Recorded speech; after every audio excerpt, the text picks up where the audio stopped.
For visitors arriving at the Italian capital of Rome, there's the opportunity to explore not one, but two magnificent cities. For hidden behind ancient stone walls, to the west of the River Tiber, lies the extraordinary Vatican City state. This is the realm of the papacy, one of the most sacred places in Christendom, where the Apostle Peter was martyred, and where, over the years, Roman emperors and popes have built and decorated breathtaking monuments to celebrate their faith.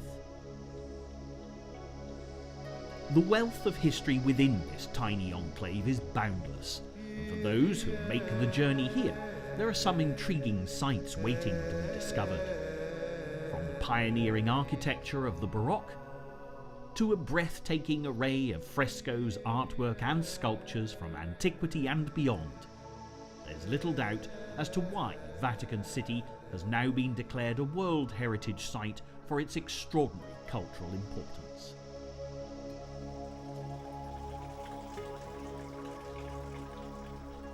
Pilgrims have been drawn here from the furthest reaches of the world for almost 2,000 years, but the domain of the Holy See also stretches beyond Vatican walls.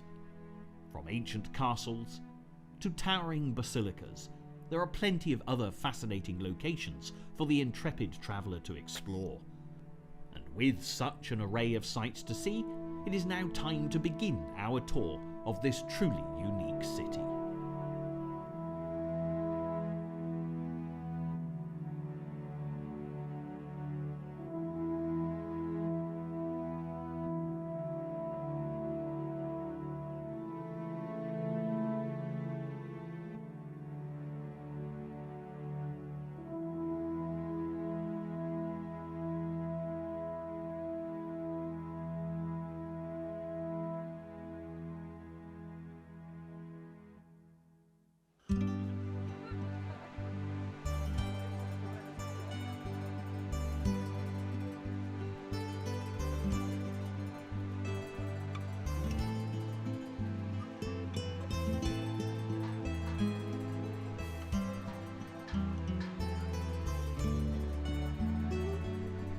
When you enter the realm of Vatican City, there are no barriers or custom posts, so you could be forgiven for thinking you are still in the Italian capital of Rome. But as you step onto the cobbles of St Peter's Square, you are in fact entering the smallest independent country in the world.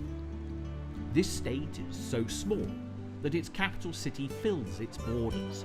In fact, with a surface area of less than a square kilometre, you can walk your way around its boundaries in just 40 minutes. Although bursting with ancient history and monuments, the Vatican City-State only came into being in the last century, when the Italian dictator Mussolini and Pope Pius XI signed the Lateran Treaty in 1929. This pact ended years of bitter conflict between Italy and the papacy, which had come to a head in 1871, when Italian troops occupied papal territory and proclaimed Rome the capital of the new Kingdom of Italy. During this time, Pope Pius XI's predecessors lived as prisoners within the Vatican, refusing to acknowledge the authority of the new kingdom. It wasn't until the negotiations with Mussolini that the Pope finally recognised the new Italy, and the Italian government accepted the sovereignty of the Vatican State. To celebrate the conciliation, Mussolini, who was keen to shape Rome into a new empire, bulldozed streets and buildings to build a great road through the heart of the city to the magnificent St Peter's Basilica and Square. The wide and bustling Via della Conciliazione, which brings so many people to this most historic of sites, is today symbolic of the pact between Rome and the Vatican State. Although it detracts from the original plan for the beautiful piazza at its head, which was to be hidden behind the narrow streets of Rome, few would be disappointed when arriving at the forecourt of the majestic St Peter's Basilica. Two vast semicircular colonnades with rows upon rows of Doric columns enfold the elliptical piazza. And in the words of the architect Gian Lorenzo Bernini, who designed this incredible space, the colonnades embrace visitors with the arms of Mother Church. Bernini conceived and built the square between 1655 and 1667, during the pontificate of Pope Alexander VII. Ever since then, it has certainly been a space where all are welcomed. Catholics and non-Catholics alike have gathered here to listen to papal speeches, celebrate festivities, and simply absorb the extraordinary surroundings. As you soak up the atmosphere, you can see why the spectacular approach to the Basilica has been hailed a Baroque masterpiece. Gaze upwards, and visitors are greeted by the benevolent stares of 140 saints, martyrs, and pilgrims who stand above the 284 columns surrounding the plaza.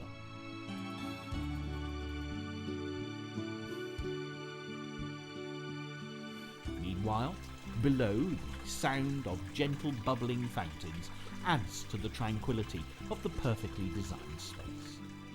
The fountain on the right of the square is the work of Carlo Maderno and dates back to 1613, while the left-hand fountain was built 40 years later to add to the symmetry of Bernini's design. Those who want to really experience the ultimate harmony of the Baroque should seek out the white discs on the ground near the fountains. Stand on these, and all the surrounding columns merge into one, creating a stunning view. And from here, it's difficult not to miss, perhaps, the most important element in St. Peter's Square, which towers above the piazza. This giant obelisk, carved from a single piece of red granite, is over 4,000 years old, and was originally brought to Rome from Egypt in 36 AD. Emperor Caligula used it to adorn a circus he'd built for chariot racing on Vatican Hill. But 1,500 years later, the decision was made to move it. The task required the work of 900 men and 140 horses who worked tirelessly over a period of 4 months to move the obelisk to its present position. It has stood here at the centre of St. Peter's Square since 1586, and since its arrival in Rome, this ancient monument has been a silent witness to events that have not only shaped the history of the Vatican State, but firmly founded the area as a place of Catholic worship. To understand more, stepping back in time to the year 46 AD will provide some valuable historical insight.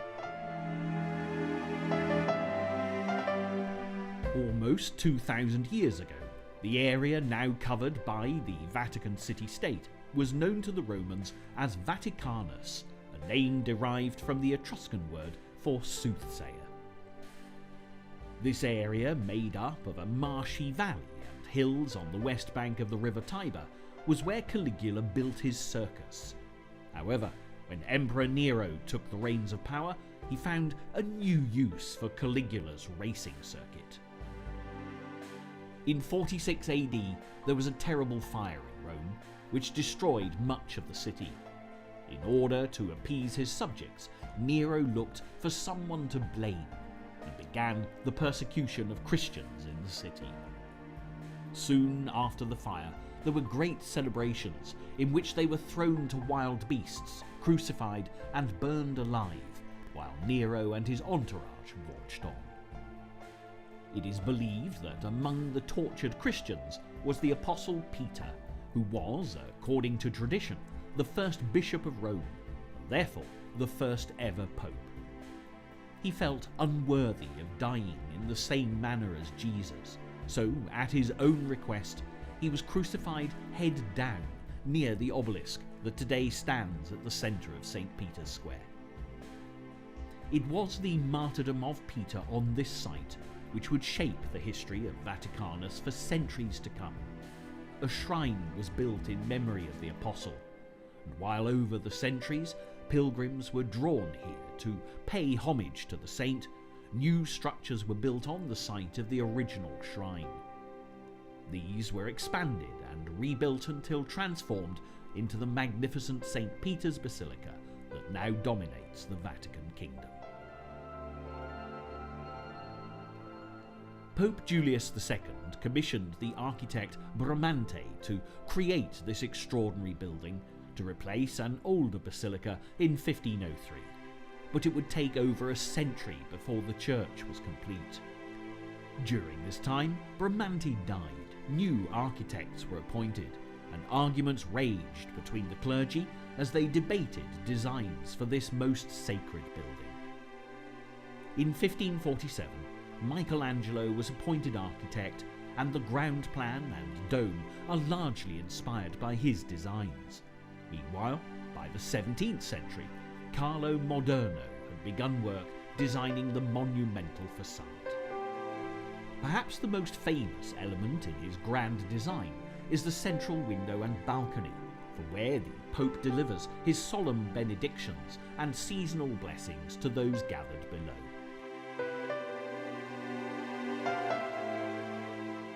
By the time it was completed in 1626, this was the largest church in the Christian world, and to really appreciate the size, visitors will need to take a step inside.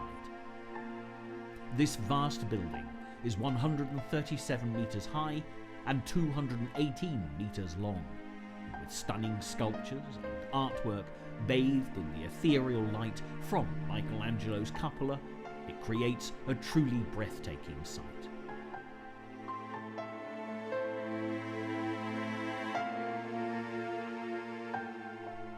Internal elements were brought together beneath the expert eye of Bernini, the architect who would later design St Peter's Square, and he's certainly been responsible for some of the most impressive embellishments to be found within this great church.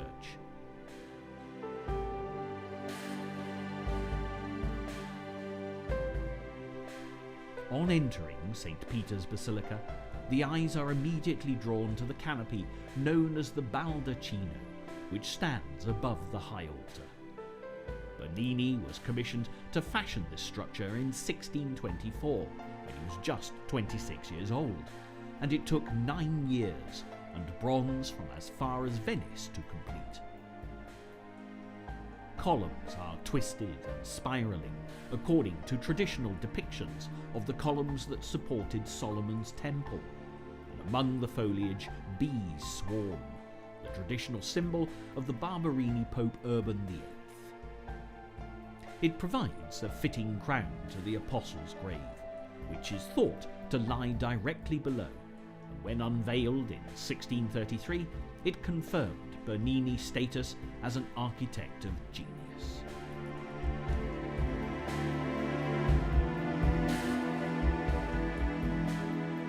Bernini then turned his attention to another precious relic, the so-called Cathedra Petri, or Throne of St Peter.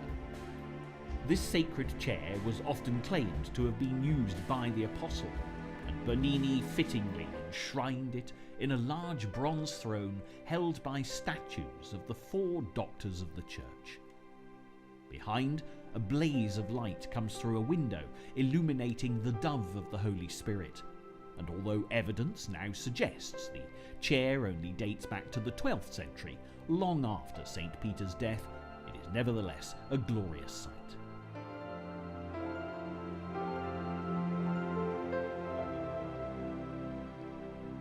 There are other artists who have made important contributions to the basilica, and one sculpture not to be missed is the beautiful Pieta, created by a young Michelangelo. Lovingly carved out in marble, it depicts the grieving Virgin Mary holding her dead son. The moving scene has been hailed a Renaissance masterpiece and is the only sculpture by Michelangelo to carry his signature. This was chiselled on the ribbon crossing the Virgin's shoulder when the artist heard that the public doubted the Pieta was his work.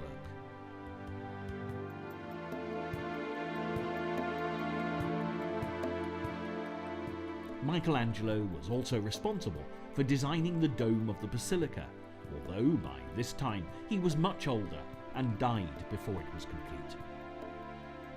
You can walk around the overlook that rings the interior of the cupola to observe beautiful mosaic portraits of the apostles up close. And for those hardy enough, there are 300 narrow steps to the top of the dome, where a terrace at the base of the dome's lantern offers spectacular views of the city. If you prefer to avoid the dizzying heights of the cupola, there's also the opportunity to visit mausoleums deep underground.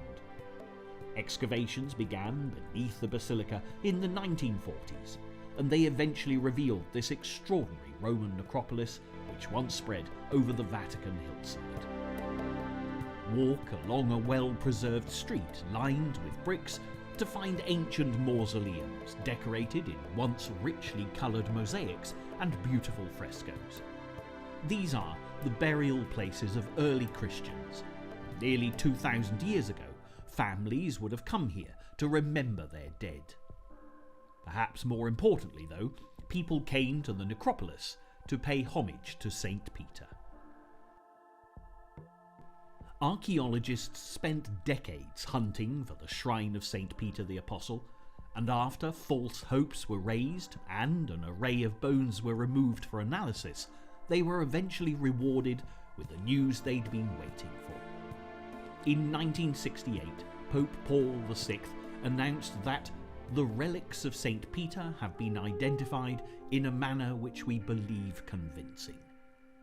A red-painted plaster wall is thought to mark the St Peter's burial place, which now rests behind a glass panel, and here visitors can see the sacred shrine of the fisherman turned bishop that marked the beginnings of Vatican City. It was the Emperor Constantine who filled these mausoleums with earth in the 4th century to protect them from the elements and from grave robbers. Then above, he began to build the first basilica in honour of St Peter, directly over the small shrine marking his grave. It was in fact Constantine who changed the status of the Christians in Rome forever, when he decreed Christianity a lawful religion. This would create many dramatic changes in the city of Rome, but Constantine had good reason for his chosen faith.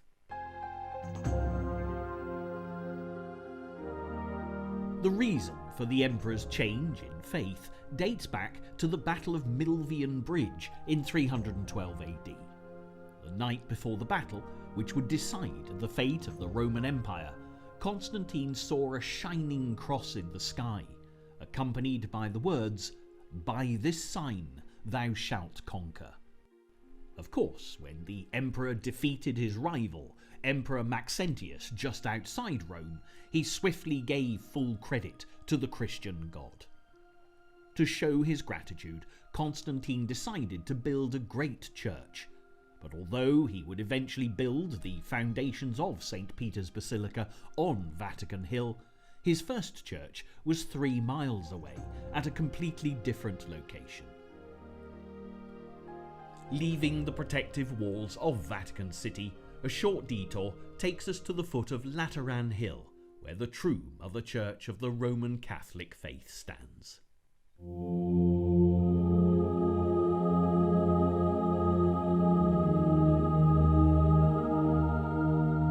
The Papal Archbasilica of San Giovanni in Laterano, or St John Lateran, was built on the army barracks of Constantine's rival Maxentius. It remains to this day the cathedral church of the Bishop of Rome, now the only Catholic bishop called Pope, and the palace built on the same site would be the very first home of the papacy. The basilica is best approached from the splendid piazza, which, like St John Lateran itself, is named after the Laterani family who once owned this land. After repairs and rebuilding over the many centuries, the church was radically restored in the Baroque style in the 17th and 18th centuries, and the facade, designed by Alessandro Galilei, is certainly impressive. Sculptures of St John the Evangelist and St John the Baptist are among the gigantic statues adorning the balustrade, and at the centre stands Christ the Saviour, one hand on the cross and the other reaching out to the heavens. The basilica was in fact originally dedicated to Christ the Saviour, and only later to St John the Evangelist and St John the Baptist. The entrance is framed by a pair of colossal Corinthian pilasters, and visitors may recognise elements inspired by St Peter's Basilica as they take in the magnificent portico. The ancient bronze doors at the centre have been taken from the Senate House in the Imperial Forum, while the last door on the right is the Holy Door. This was last opened in the year 2000 to mark the start of the Holy Year, which occurs every 25 years. The interior is equally as impressive after its Baroque refurbishment in the 17th century. This is mainly the work of Francesco Borromini, who was commissioned in 1646 by Pope Innocent X. Statues of the 12 apostles flank the nave, while the ceiling is richly decorated with beautiful frescoes drawing the eye irresistibly to the heavens.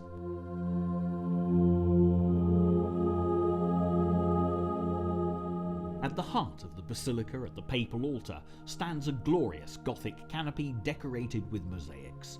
The wooden table below was originally thought to have been used by St Peter himself, although nowadays it is believed to date back to the 4th century.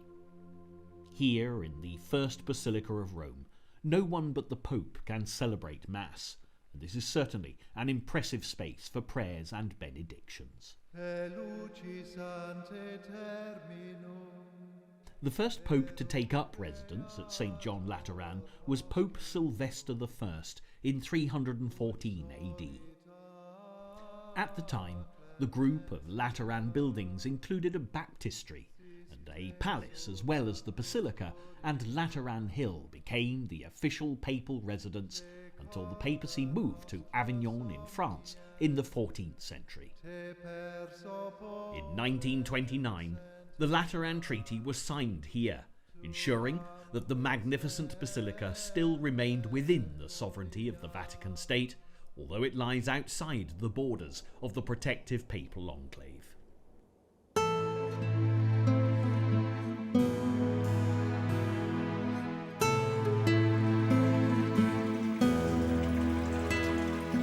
Time now to rest from our busy trek and take advantage of nighttime Rome to drink Amarone wines, eat cannelloni, and soak up the atmosphere of this beautiful city as darkness falls.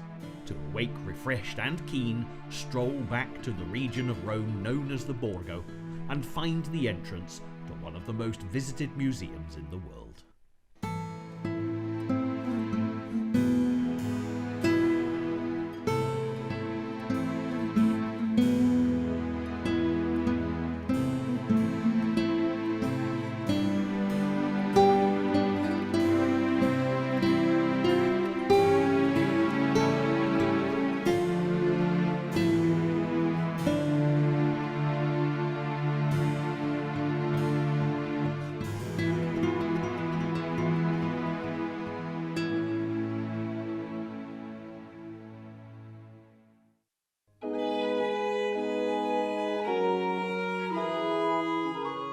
Back in the region of Rome known as the Borgo, you can stroll along the outer walls of the city-state to find the entrance to one of the most visited museums in the world.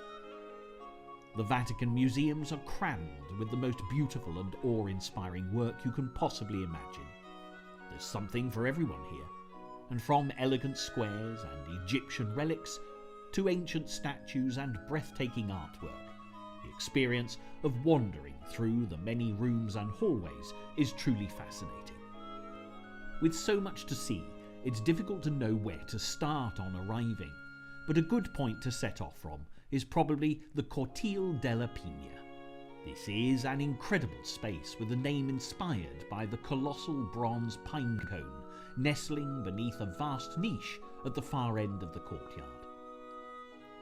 The pine cone, or pigna in Italian, originally decorated a fountain in ancient Rome and was moved here in the 15th century, where today it is carefully guarded by 2 bronze peacocks, also dating back to the time of ancient Rome. There's also a more modern sculpture here, created by Arnaldo Pomodoro in 1990, named Sphere Within a Sphere, or Sfera con Sfera in Italian. Its fractured surface and complex inner structure was designed to reflect the difficulties of the modern world at the end of the 2nd millennium. One Italian minister described it as a world torn asunder by the horrors of war and suffering giving birth to another world. The dazzling shape at the centre of the upper courtyard certainly catches the eye, but there's little time to linger with so many museums to explore. The Egyptian Museum and the Etruscan Museum are easily accessible from the cortile and are filled with some fascinating relics. But a museum that really must be visited if you're limited with time is the Pio Clementino Museum, which has the best of Greek and Roman sculpture held at the Vatican Museums. In the leafy cortile Ottagono, which is within the Pio Clementino, statues are displayed in each alcove, and among these you'll find the breathtaking Laocoon group. This beautiful statue was found on Rome's Esquiline Hill, which had once stood in the palace of the Emperor Titus. It shows Laocoon, a priest who had warned fellow Trojans of the dangers of the famous wooden horse, being punished by the goddess Athena. He and his son struggle hopelessly beneath the crushing grip of 2 monster serpents in this monumental sculpture, and it is no wonder that visiting tourists flock here to admire the sight. Another statue in the Pio Clementino Museum that can't be missed is the Apollo Belvedere. This stunning marble sculpture depicts the Greek god Apollo and is thought to date back to 120 AD. It was rediscovered in the 15th century and is thought to epitomise the ideal of aesthetic perfection for the Western world. Both the Laocoon group and the Apollo Belvedere were brought to the Vatican Museums by Pope Julius II, who, although renowned for his fierce temper to such an extent that he was nicknamed Il Papa Terribile, he had a great eye for art. Julius helped beautify and transform the buildings of the Vatican into a work of art, adding to the beautiful frescoes already adorning the buildings. Prior to Julius's reign, the Borgia family had ruled over the Papal States. They were a family hungry for power, and the era of the Borgia had been rife with corruption. Bribery, adultery, incest and murder were all connected with the name. When Julius succeeded Pope Alexander VI, Rodrigo de Borgia, he was determined to rid himself of their memory. Like the popes before them, the Borgia had made their mark on the palaces, and nowhere is this more evident than in the Borgia apartment. Adapted for use by Pope Alexander, the rooms here were decorated by paintings and frescoes in the late 15th century. The Renaissance painter Bernardino di Beto Pinturicchio used medieval iconography to celebrate the supposedly divine origins of the Borgia. But when Julius II came to power, he saw little to admire in the artwork. Julius felt uncomfortable in the richly decorated rooms, which he described as carrying a foul and villainous memory. So he decided to move to a new part of the papal palaces. He took on a brilliant young artist called Raphael Sanzio, who came from the small city of Urbino in central Italy. Commissioned to decorate the new papal suite in 1508, Raphael would not disappoint. These 4 rooms not only outshine the Borgia apartments, as Julius no doubt hoped they would, but the so-called Raphael Rooms are now among the greatest treasures of the Vatican Museums. The frescoes, painted by the artist and his apprentices, are absolutely breathtaking, and those wandering through the rooms will be swept away by the extraordinary images drawn from the Vatican's past. from medieval miracles in the room of Heliodorus to battle scenes in the room of Constantine, many important stories are told on these walls. The first room to be decorated with Raphael's frescoes was the Room of the Signatura, which was where Pope Julius once had his library. Colourful allegories representing humanist ideals cover the walls, and the most popular painting is without doubt the School of Athens, which was also one of the first works to be completed in Pope Julius's new suite. The painting boasts important characters from the realms of art and philosophy, with Plato and Aristotle dominating the scene, and if you look closely, you can even see Raphael himself. Raphael also included another artist in the painting, who was one of the most admired in Vatican City and Raphael's greatest rival. The character, sitting in the foreground, wearing the famous boots, which he almost never removed, is thought to be none other than Michelangelo. It was added after Raphael glimpsed the spectacular frescoes Michelangelo had begun working on in another part of the papal palace, and if we now take our leave of the colourful Raphael Rooms, it's time to visit the extraordinary religious space which brought his rival so much admiration.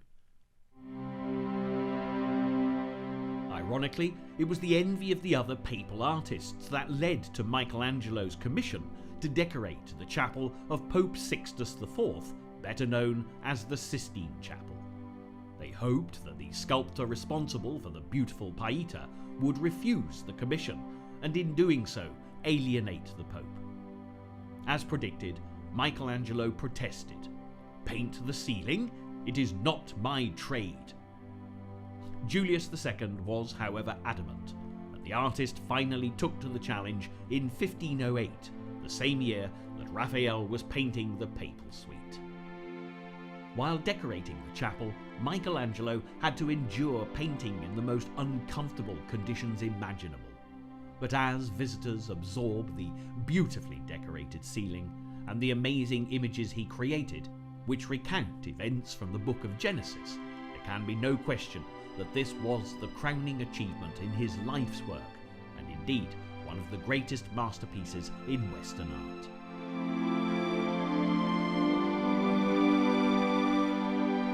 Before Michelangelo's brush began its work, the chapel was covered in paintings of an earlier era, and some of the best of these can still be seen decorating the side panels beneath the ceiling. These were by the great Renaissance artists Sandro Botticelli and Pietro Perugino, and include The Punishment of Corah and a painting of Christ giving the keys to Peter. Although the work on the ceiling was completed in 1512, Michelangelo was asked to return in 1535, this time by Pope Paul III, to fresco the altar wall with scenes from the Last Judgment. This final piece would take years to complete, and is a stunning end to a work of art that is now indisputably the jewel in the crown of the Vatican Museums. Raphael would never see his old rival's completed masterpiece. He died on his 37th birthday after catching a fever in 1520. Although Raphael could not quite match the genius of Michelangelo's frescoes, he nevertheless left some impressive paintings within the Vatican Museums, the most famous of which can now be seen on display in the Pinacoteca, which is right at the other end of the museum complex. The Transfiguration dominates the room it hangs in, and many believe that this triumphant image of Christ ascending into the heavens is his most divine work. When Raphael died, it was hung above his coffin incomplete until his pupils added the final touches.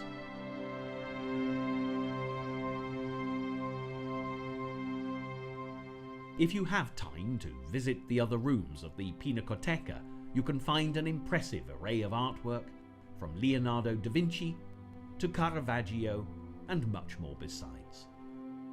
Nearby, there's a host of displays to explore in the Vatican Library.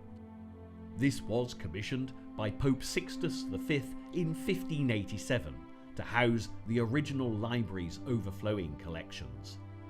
Sixtus loved manuscripts, and his collections have now expanded to include more than 2 million books and a total of 150,000 manuscripts. They include some intriguing papers, including a letter written by Mary Queen of Scots before her execution in 1587 and a love letter sent by Henry VIII to Anne Boleyn. You could spend hours in the library alone, and there's still a lot to see in the museums. According to one guidebook, it takes 2 days and 4 miles of walking to really do the Vatican Museums justice. But for those who may already be a little overwhelmed, it is probably time to step outside and take in some of the surroundings of the Vatican City state.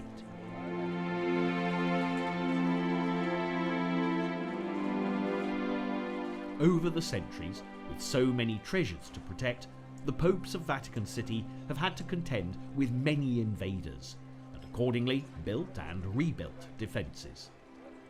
Following the sack of Rome by the Saracens in 846 AD, Pope Leo IV ensured that Rome would never again be threatened by an army of Arabs and built the Leonine Wall.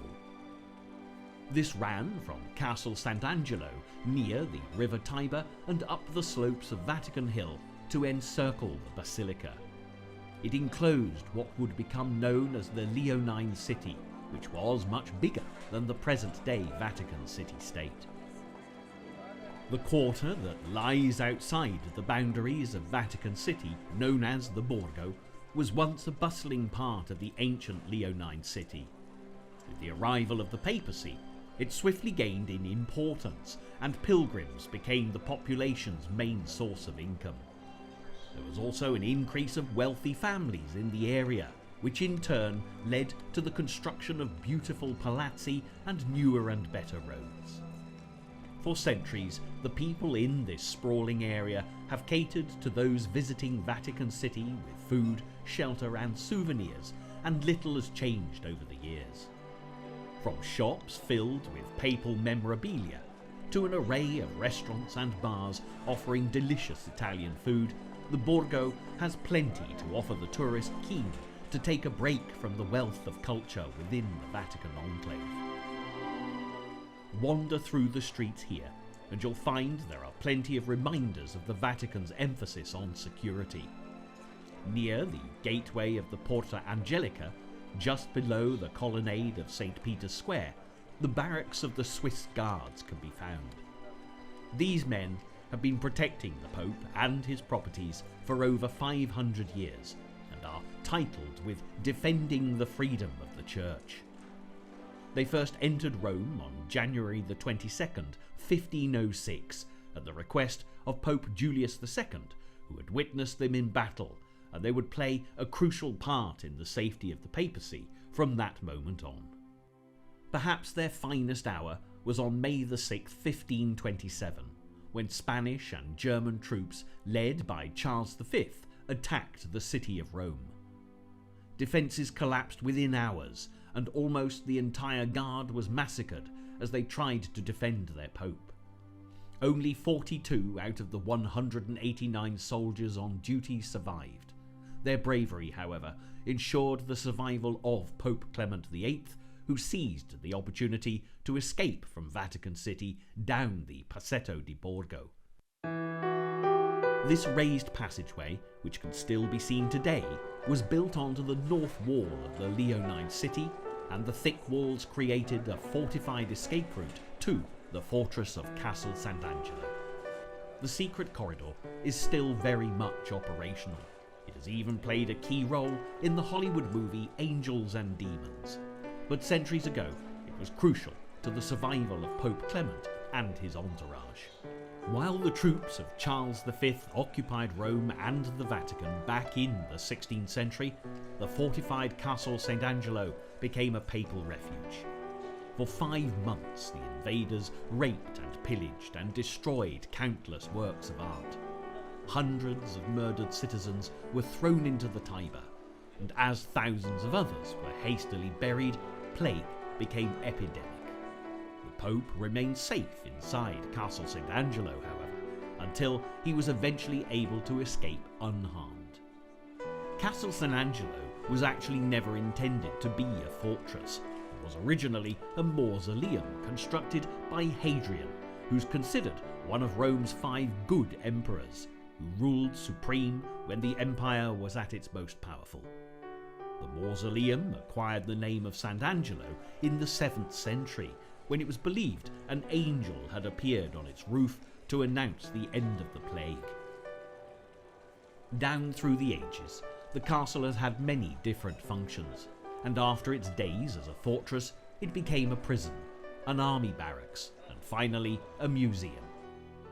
Today, within the thick walls of the castle, there are many corridors and rooms to be explored and artifacts to enjoy. And if you're keen to take a break and soak up the atmosphere of Rome, at the top of the castle you can enjoy a wonderful panoramic view of the city and the impressive dome of St Peter's Basilica.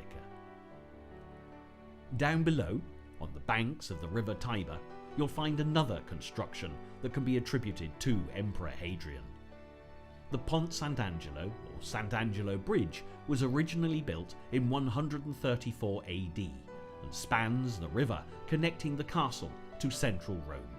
This beautifully elegant construction is lined with statues of angels lovingly shaped by sculptures of the Bernini school, and each one is adorned with instruments from the crucifixion of Christ. The bridge was once a vital route for pilgrims as they travelled to St Peter's Basilica, but during the Jubilee of 1450, this would have disastrous consequences. The crowds of pilgrims were so great that the balustrades yielded, and many of those crossing drowned in the swirling waters of the river below. So that this would never happen again, houses at the head of the bridge and a Roman triumphal arch were pulled down in order to widen the route for pilgrims. Though today many more bridges span the river Tiber, Pont St Angelo is still a popular crossing and provides a truly picturesque addition to the Roman landscape. Having travelled across the river, now outside the confines of Vatican City, visitors should take the opportunity to explore the city of Rome a little, and from busy shopping districts to elaborate fountains, there's plenty to see.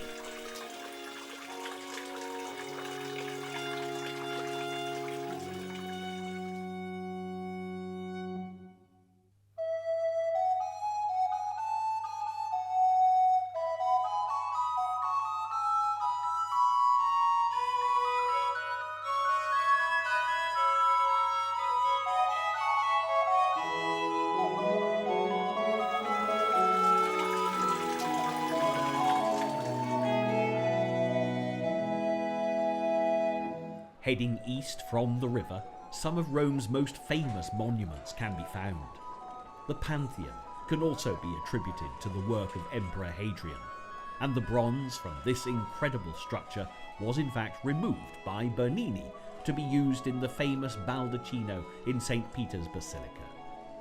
The Pantheon was originally a place of worship to honour the gods of Olympus, but since the days of the Renaissance it has been both a tomb and a shrine, and among those buried here is the great artist Raphael. But remaining on the Vatican Trail, there are some more important buildings to see, which, like the Basilica of San Giovanni in Laterano, are some of the enclaves of the Vatican State located deep within Italian territory.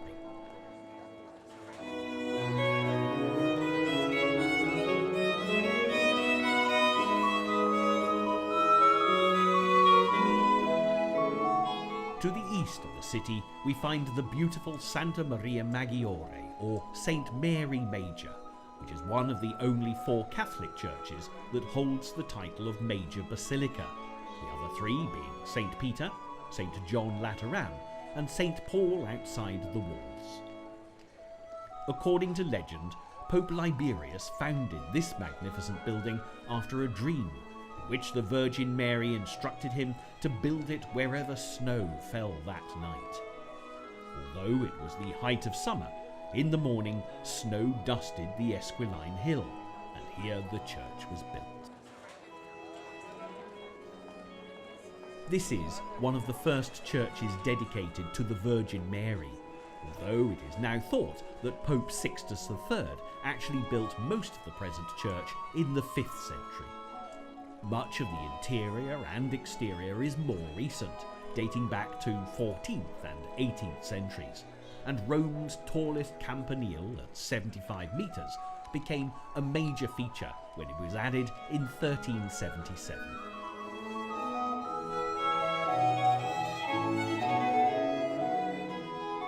When the popes returned to Rome after the period of the Avignon papacy back in the 14th century, the buildings of this basilica became their temporary palace. The papal residence would eventually move to Vatican City, but until then, St Mary Major provided a more than adequate home for the religious leaders. Step inside and you can see why. The interior of the immense church is as spectacular as any of the other major basilicas and is dominated by a long nave flanked with 40 ancient columns.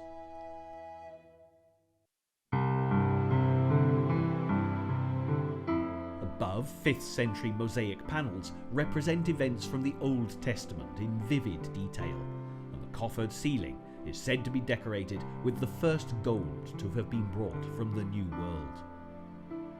Many important figures from Vatican history have been buried in this church, and as well as the tombs of different popes, visitors can find the burial place of the architect and artist Bernini at the end of the nave on the right.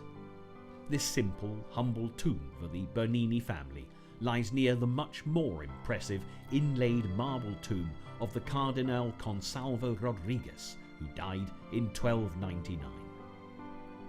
From the richly decorated chapels to the Baroque baptistry, Santa Maria Maggiore may not be as large as St Peter's Basilica, but it leaves a lasting impression on all who take the time to visit.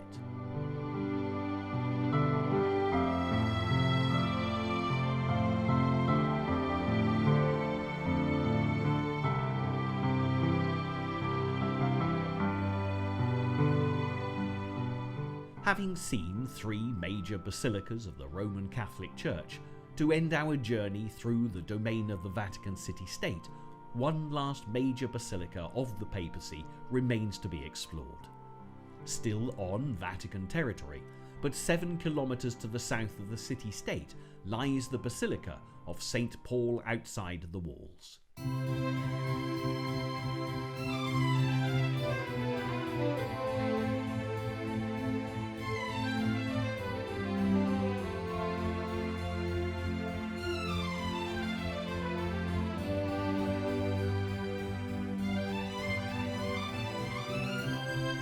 Like the basilicas of St Peter's and St John Lateran, this building was founded by Constantine.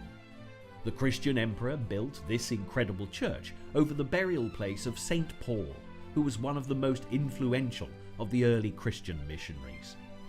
A contemporary of St Peter, he too suffered beneath the rule of Emperor Nero, and it is thought he was beheaded around 65 or 67 AD. Before the new Basilica of St Peter was consecrated in 1626, this basilica, dedicated to Paul the Apostle, was the biggest in Rome. After being damaged by attacking Saracens in the 9th century, a massive defensive wall was built to protect it against future invasions, and even today this creates an impressive sight. Safely hidden within, there are some magnificent treasures. Highlights include the elegant cloister of the Basilica's monastery, which was erected between 1220 and 1241. They surround peaceful gardens, and as this is the least crowded of all the major basilicas, you can really enjoy the feeling of space and tranquility here. Taking a look at the beautiful mosaics of the apse is another must. Made by Venetian artists, it depicts Christ flanked by the apostles Peter, Paul, Andrew and Luke. Meanwhile, below the altar lie the remains of St Paul beneath a marble tombstone deep underground. Tragically, much of the original basilica was destroyed in a fire in 1823, but it was swiftly restored to its former glory, and visitors are rarely disappointed when they come to explore the church, which has now been declared a national monument by the Italian government.